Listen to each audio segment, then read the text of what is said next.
Break के बाद एक बार फिर आपका स्वागत है। आप देख रहे हैं योर मनी, पर्सनल फाइनेंस से हमारा जुड़ा ये शो, जहां पर हम देते हैं आपके हर सवाल का जवाब। और अगले सवाल का जवाब देने के लिए भी चलते हैं। हमारे पास मेल के जरिए दीप्ति का सवाल आया है। दीप्ति मिश्रा, ये इनका सवाल है 12,000 की SIP ये करती हैं। पोर्टफोलियो वैल्यू इनकी 70,000 हो चुकी है। 15 साल में 1 करोड़ का टारगेट है इनका। पोर्टफोलियो का रिव्यू करना ये चाहती हैं विरल, और साथ ही फंड को लेकर भी इनको सलाह चाहिए।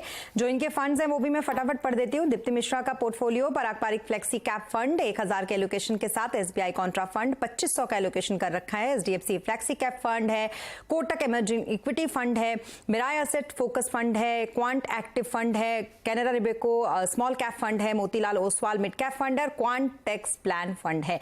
ये तमाम फंड है इनके विरल, और साथ ही इनके सवाल भी। लेकिन सबसे बड़ा सवाल कि जो इनका पोर्टफोलियो है उसको लेकर भी आप इनको सलाह जरूर दीजिएगा, जो एक्सेसिव पोर्टफोलियो फिलहाल दिख रहा है। स्मिता जी, काफी फंड है जी। यानी आपको बोलने के वक्त इतना वक्त गया, तो मैं ये सोचता हूं हमेशा कि मैनेज करते वक्त थोड़ा सा डिफिकल्ट हो सकता है उनको। तो पहले सलाह यही रहेगी कि आपके फंड्स को कम करिए। 5 से 6 फंड होना पोर्टफोलियो में काफी अच्छा है। अगर आपका कोई वित्त सलाहकार नहीं है, फाइनेंशियल एडवाइजर नहीं है, तो काफी डिफिकल्ट होगा आपको ये 9 फंड्स को संभालना। रही बात आपके गोल की और आपके जो क्वेश्चंस हैं उसकी, आपका जो टारगेट है वो 15 साल में आपको 1 करोड़ करना है। अभी की जो SIP है वो कुछ 12,000 आपने बताया है कि 12,000 की SIP है। करंट पोर्टफोलियो की वैल्यूएशन अगर देखें तो अभी 70,000 है, 70,000 की है। तो वही है पहली सलाह कि आप हो सके तो आपके फंड्स को रिड्यूस करिए। 5 से 6 फंड्स काफ़ी अच्छे हैं अगर आप पोर्टफोलियो में रखते हैं तो।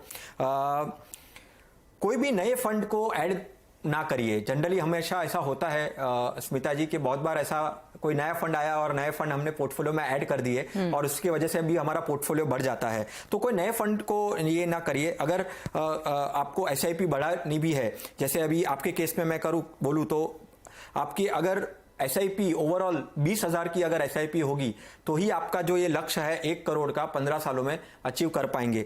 तो वो 20,000 की SIP के लिए आपको आपकी SIP की अमाउंट बढ़ानी पड़ेगी। तो SIP अमाउंट बढ़ाने की सलाह तो मैं दे रहा हूं, बट साथ में मैं ये भी सलाह दे रहा हूं कि आपके फंड ना बढ़ाइए। यही फंड में आप एडिशनल SIP करिए, टॉपअप करिए, और अगर हो सके तो 20,000 की SIP करते हैं तो आपका जो लक्ष्य है 12% के अनुमान से आप 1 करोड़ रुपया 15 सालों में हासिल कर पाएंगे। तो टॉपअप करने की सलाह 8,000 की SIP आप बढ़ाइए, टोटल 20,000 की SIP करेंगे तो आपका लक्ष्य आप हासिल कर पाएंगे। जी, तो दीप्ति, आपको सबसे बड़ी सलाह तो यही है कि पोर्टफोलियो को डाइवर्सिफाई करें। डाइवर्सिफाई का मतलब ये है कि सही एलोकेशन के साथ पोर्टफोलियो में सही, यानी कि क्वालिटी पर ध्यान दीजिए, क्वांटिटी पे नहीं, जो कि काफी ज्यादा फिलहाल आपके पोर्टफोलियो में फंड के रूप में है। और जिस तरीके से उन्होंने कहा है कि आप अपने अगर उसको बढ़ाते हैं SIP को, तो आप बहुत जल्दी अपने लक्ष्य को हासिल कर लेंगे। तो चलिए, सवाल जवाब का सिलसिला तो यही खत्म होता है, लेकिन विरल, हर बार की तरह इस बार भी टॉपिक्स आपके क्या रहेंगे आज के? देखिए, मेरा हमेशा ये कहना है कि मार्केट के सिचुएशन के हिसाब से देखना चाहिए हमको कि कौन से फंड्स हम हमारे पोर्टफोलियो में एंटर करें।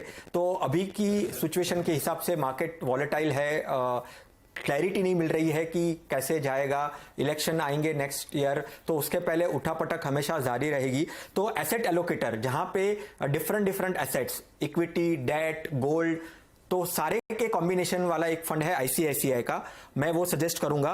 फिर मल्टी कैप कैटेगरी में मैं क्वांट का active fund, flexi cap category में कैनरा फ्लेक्सी कैप, और लार्ज एंड मिड कैटेगरी में टाटा का large and mid cap fund. जी, तो ये 4 टॉप फंड हैं जिसको आप चुन सकते हैं। अगर आप नए हैं अभी म्यूचुअल फंड में तो भी आपके लिए ये अच्छे हैं, और अगर आप म्यूचुअल फंड में इन्वेस्ट करते आ रहे हैं तब भी अगर आपको अपनी सहूलियत के हिसाब से इन फंड में भी निवेश कर सकते हैं और फायदा और मुनाफा कमा सकते हैं। इसी के साथ हमारे साथ शो में जुड़ने के लिए विरल, आपका बहुत शुक्रिया, और तमाम सवालों के जवाब देने के लिए बेबाकी के साथ। और इसी के साथ बुलेटिन में, यानी कि योर मनी में अभी के लिए बस इतना ही, लेकिन खबरों पर लगातार अपडेट के लिए आप बने रहें CNBC आवाज के साथ। नमस्कार।